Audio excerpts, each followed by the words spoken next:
Good evening, everybody. Welcome to another exclusive podcast with Xplore at XLRI.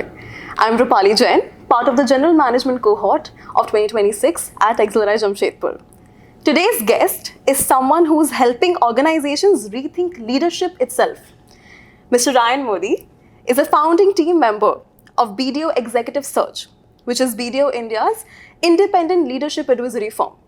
With over a decade of experience in executive search and modular talent services, he leads the innovative Executive On-Demand service line, connecting clients with fractional consultants and interim executive talent. He also oversees leadership consulting and independent director hiring, enabling organizations to build agile, future-ready leadership teams. Rayan, it's a real pleasure to have you here. Pleasure to be here. Thank you. I would like to start with a quick rapid fire round so that our audience can get to know you a little bit more personally. Okay. So, let's start. One book, movie, or even podcast that shaped your thinking or influenced you in some way. Okay. I actually enjoy watching any podcast with Naval Ravikant in it. Okay. I think he's a profound modern day thinker. Okay. Comments a lot about life, happiness, wealth, success, inner peace, and I resonate with that. Lovely. A professional mantra or quote you live by or in work or life? So progress over perfection always. Oh, wow. That's a good one. Okay. What's one belief about leadership you held early in your career that you've outgrown since? So earlier I used to think and believe that leadership came with formal authority. Okay. And I believe I know now that that's not always the case. Okay, that's insightful. What's the one thing people would be surprised to learn about you? I value humor very highly in a professional setting. Oh, wow. Okay, who is the one leader you admire or look up to and why? I admire, as does most people in India, I admire Mr. Ratan Tata. Right. For obvious reasons, Of but course. primarily for creating an organization that has constructed a way for a business to exist to serve society, Right. rather than just the shareholders of that business. Yeah, absolutely agree with you. How would you define your leadership style in one word? I would say it's situational. Okay. I think modern day challenges require you to be a different kind of leader for different things. That's true. So you may have to at times, choose to tell or to sell or to participate or to delegate. So you have to always sort of think of Fair what enough. applies. I'll best. give you that one. Okay. Okay, so what's one trend in leadership or consulting that you think is currently overhyped and one that is underappreciated? So overhyped would be the obsession with disruption. Okay. While of course sometimes it's necessary, when there's an obsession, it often gets clients to do very risky or radical changes. Definitely. And that can often come at the cost of focusing on high value problems. Right. In terms of underappreciated, I feel like a trend in consulting that needs to pick up is governance of AI. Oh, yeah, Because that's currently, true. if you have a poorly governed AI model, you could essentially have a breach, and that could lead to all kinds of trouble for the company, reputationally, financially, etc. Right, definitely. And then one last question, a burning one at that. What do you think is the one thing AI can't replace in consulting? Client relationships, Oh, without a wow. doubt. That was a quick response. Without a doubt, yes. It Lovely. never will be able to. All right. Now let's dive into the bigger questions and pick your brain a little. Okay. Before we get into the serious stuff, I want to take a moment to acknowledge what an inspiring journey you've had. Thank you. For listeners who may not be familiar with your story, could you walk us through it? Feel free to take us all the way back to your early childhood, first career steps, and everything in between. Okay. Sure. So without making it too long and boring for the audience, Okay. Career happened for me very early on in life. I was in my second year of the undergrad program where we had to do internships. Right. And I did an internship with the Tata Group, Indian Hotels Company Limited specifically. And that internship was supposed to last the summer.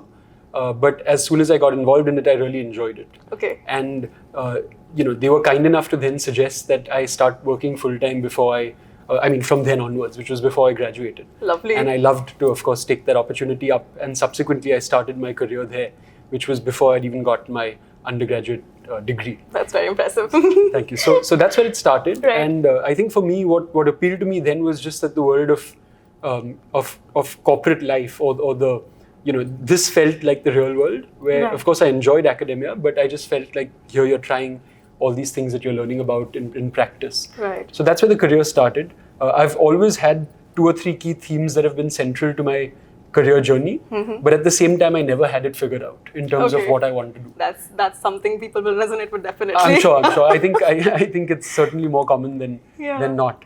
And I realized that generally speaking, B2B as a service, in the sense that serving other corporate customers was something I was good at. Right. So that is one theme that has stayed with me. The second is I found that commercial/sales is something that comes quite naturally to me. Wow. So that has also stayed consistently. But of course, through the course of my journey and subsequently from after moving on from the Tata Group, I ran my own business for a few years. That was actually with the blessing of the Tata Group, where we were service providers to them. Yeah. Again, in a similar industry. And then post that, I joined a company in this industry called Expert Network. Okay. So the Expert Network, for those that don't know, is it's essentially the apex of the gig economy. Wow. And what that means is you have, of course, people today that do freelance work, right. people that would do independent, short-term assignments with clients. Right. And that can be at all levels. So one could argue that even someone who's a delivery driver for, let's say, a food delivery app is a gig worker, and that's right. Yeah, definitely. But the reality is that it also exists very much for white-collar roles. Right. And this particular charge is being led by this company. This company is an American multinational, 25, 26 years old, and they're the ones who essentially invented this concept of Expert Network.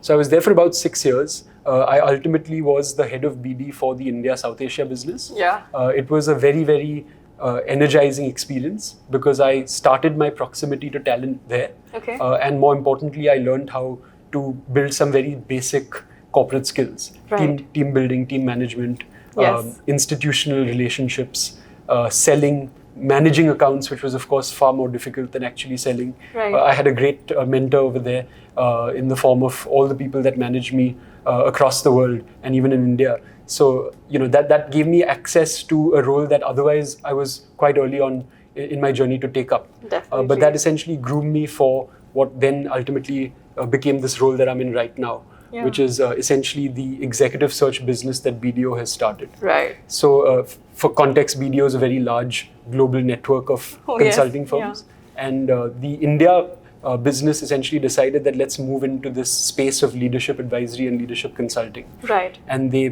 brought on some superstars from the general exec search recruiting industry. Right. To say that come on and let's start this from scratch, but with very high ambition and great vision, to say that we want to be one of perhaps the top 5 in just a few years. Right. So that sort of resonated with me, which is why I made the move. And also simultaneously, BDO itself in India's presence has been growing tremendously. So the story appealed to me, and most importantly, the ability to start a startup company within this larger monster of a firm is what truly sort of made me feel like this can be a good career to go down. Right. And then, of course, ever since now, the subject matter itself has been extremely interesting. It remains with talent. So overall, I'll say I've been close to the general talent space for a very long time, but now more specifically with leadership. Right. Because these are full-time positions where you're working with clients who often don't even know what kind of person they need running their companies. Right? So that entire process is a consulting process. In fact, I'd say it's closer to consulting than it is even to recruiting. Definitely. Where you work with the client to understand that these are the kinds of people they need to bring on to achieve some kind of objectives or vision. Right. And that's a truly fascinating process. Yeah. And also one that gives you access to people like you've never had. Oh, definitely. So in this role, of course, I've gotten to know some amazing, very, very capable leaders of corporate India. Right. So expanding a little on that, you work closely with leadership, like you've mentioned, hiring independent director placements as well. You mentioned something along those lines. I'm just going to expand a little and ask you, what does future-ready talent look like today? Okay.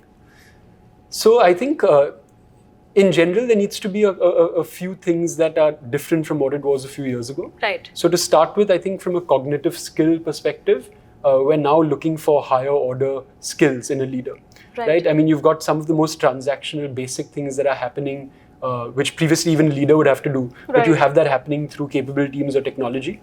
So now a leader is expected to be very cognitively, high up in terms of skill set. Right. So things like just your resilience, things like your Yes. critical thinking, your problem solving, the kinds of problems we face today are Right. not the same as what we faced 5 or 10 years ago. Definitely not. Right, so that's the first. The second would perhaps be, obviously, with the sort of paramount of technology, one has to be digitally fluent, Yes. if not digitally an expert, right? So you have to understand how digital tools apply to your business and be able to at least administer that, if not entirely have a hand to play in it, right? So Right. these could be understanding the process of AI, ML, which of course everyone's talking about these days, Yes. but even data, cybersecurity, DevOps, right? The backbone of modern companies that are truly sort of thriving because of their digital Right. roots, right? So as a leader, you have to be close to that. Definitely. And then thirdly, one needs to have a very high degree of human skills. Yes. So these would be your EQ, empathy, relationship building skills. This would be the elements of understanding people, understanding how to work with people, build their trust. Right. So in fact, with the advent of AI and technology, this is emerging as far more important, because that's something that typically AI is not going to be able to address. Definitely. Right. So a good Yes. a good leader, or just anyone, the future of talent or future ready talent looks like someone that has all of these three things very well sorted. Right. So since we were speaking about Gen AI, I just want to expand a little on that now. So like you said, Gen AI is reshaping how consultants engage with clients and deliver insights as well, especially in the leadership positions, right? So how do you see AI influencing the executive search and leadership consulting specifically, the executive search part, the one specifically that you work with? Yes. So, what's happening right now is that, and I'll speak specifically about exec search, Yes. because otherwise it's two different things altogether. Yes. With exec search, traditionally what used to happen is people used to value you for what's known as a Rolodex. Okay. Right? A company would come to you because they believed that you were the only person that knew the top 5 CEOs in this industry.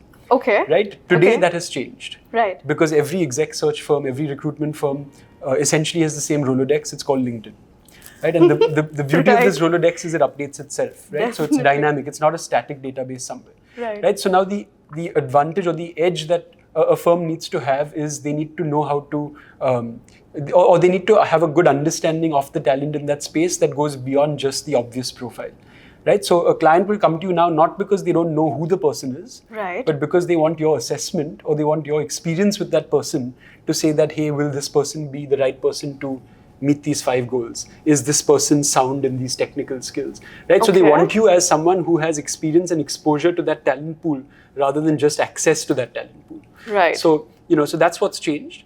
Even, and again, the emphasis on finding the right people is now almost completely taken over by technology, right? yeah. And it won't be long before it's taken over by AI, where you could put in a simple prompt Right. and it's able to kind of search all the right platforms to find the right people and make suggestions, Yes. right? So the value addition will be about, trying to understand your client, providing consulting services versus identification services, so to say, Right. and then working with your client to identify the right candidate from a cultural, an objective perspective, Okay. and at the same time working with the candidate to kind of be their partner to explain why this might be the best step for their career, right? So Right. that aspect is a very human, a very interpersonal aspect that needs a great deal of very experienced attention. Oh yeah, definitely. Speaking of retention and pivoting a little towards the other side of our conversation, as a founding team member of BDO Executive Search, Yeah. you've helped build a new vertical within a very large consulting firm. Yes. How do you cultivate entrepreneurial thinking in teams that are used to structure and hierarchy with respect to retention and inspiring them to work towards a new kind of structure? Yeah. So typically there are a few problems with bringing in startup-like thinking to a larger firm. Yeah. Those problems would typically look like, to begin with, something like cultural inertia, Right. which is to say that the culture of a large company is don't take risks. You're risk yeah. averse, right? You are not. You don't want to expose yourself to anything dramatic, Right. That's just the incremental sort of nature of wanting to succeed as a large corporate. Right. The second is that typically there's a lot of, like you said, structural barriers. Yes. Right? These are, for example, hierarchies, they are bureaucratic processes, everything that makes it difficult for you to do that thing, which people are not so confident about, right? Which is the true spirit of entrepreneurship, Yes. right? So that would typically be, again, things like allocation of budgets and resources, right? Large companies are not, at least not in a meaningful way, willing to kind of sponsor something like that. Right. The third is that the talent itself in larger companies is not very entrepreneurial, right? By definition. Now, of course, they might have that capability, but the fact that they're not in an entrepreneurial role is to say that they themselves are also slightly risk averse. Right. They are also, in fact, not even by nature, but also by design. Yeah. Right. So the targets that have been for example, the targets that have been communicated to them would typically be very, very predictable. Right. So these would be usually incremental performance versus anything dramatic. Right. Okay. Whenever people have goals on targets, they are usually just percentages and maybe low single-digit percentages. Right. That's not entrepreneurial by nature. Yeah. Right. So. And then, of course, even from a process and integration perspective, you know, how do you integrate processes in a large setup, a large slow-moving ship to try and then, have this small speedboat that flies across the ocean, right? It's not so easy to do. It's not so Things easy. like working with support functions, legal, compliance, finance, right? All of that is not designed to be quick enough to support entrepreneurial thinking, right? So ideally, a company needs to mitigate all of these different things. Yeah, definitely. And there are many ways to do it, right? So one is typically you isolate the entrepreneurial venture from the larger organization, right? So that's why large companies particularly, have startup incubation cells. Oh yeah, right? Definitely. So the idea is that you kind of decouple them so that they're not, in a sense, one is not holding down the other. Okay. Right. The second is you kind of empower your teams to seek innovation, to take risks, right? You kind of sponsor that risk. So again, there are a lot of these different ways, but it's important that one identifies the issues before they identifies the ways of making it happen. Right, definitely. So, since you spoke about the entrepreneurship side of things and how the incubation and the basic structure of the organization sort of differ a little bit, if you had a blank check to launch a new consulting service tomorrow, anything that you would want, any idea that you would want, what would it be and how would you go about it? Okay.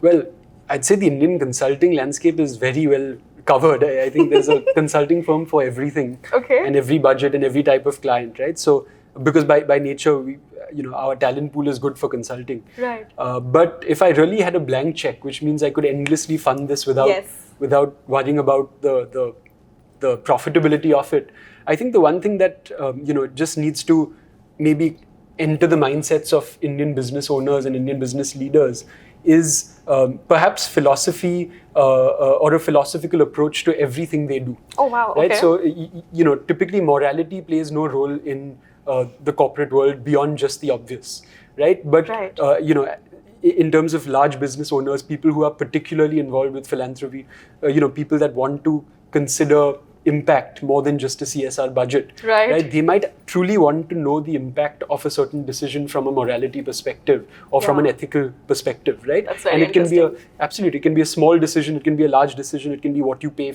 your CEO, it can be whether you should maximize shareholder success or maximize stakeholders. Like, so all of these different aspects which today are not really thought about very academically, particularly in India. Outside of India, it's known that very large industrialists, etc., because they kind of think of this. They do have people that they can take in terms of counsel to help them make some of these decisions. Right? It just sort of helps them evolve their own thought process of how they want to run their business and what purpose that business needs to solve in society.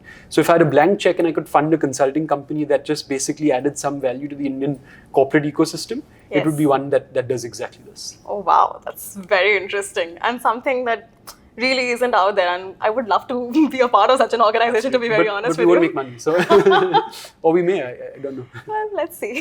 Maybe we should start this and then we'll find out. Absolutely. Hopefully we'll find out before we start it, because otherwise it'll be detrimental and we won't be having these conversations. That's a startup in the first place. True. Yeah. Absolutely. Well said. Well, since we were talking about CSR and morality and those kind of topics, let's touch upon the ethical side of things as well. So, what ethical or strategic guardrails do you think consulting firms need to establish as Gen AI becomes more embedded in the leadership advisory section? Yeah, so that's a great point, because like I mentioned, I think companies are focusing too much on deploying, and even consulting firms are focusing too much on deploying Gen AI Right. versus actually providing, as you said, these guardrails and these standards, right? So there needs to be governance. Now, what that would look like to start with is something like, say, bias and fairness audits, Okay. right? That is the model is it absorbing any kind of human bias?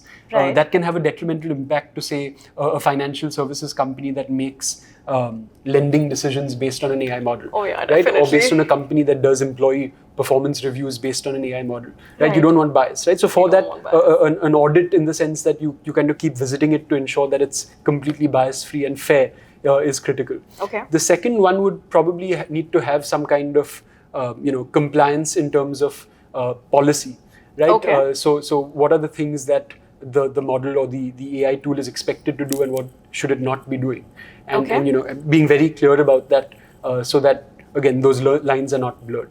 The third, again, from a consulting perspective, which is Yes. very critical, because consultants would typically see a great value in Gen AI, but it's very important for them to be transparent with their clients, Right. where they are and where they are not using AI. Oh, yeah, and Gen AI. definitely. And I think clients would be open to that. They'd like to know where it's being done.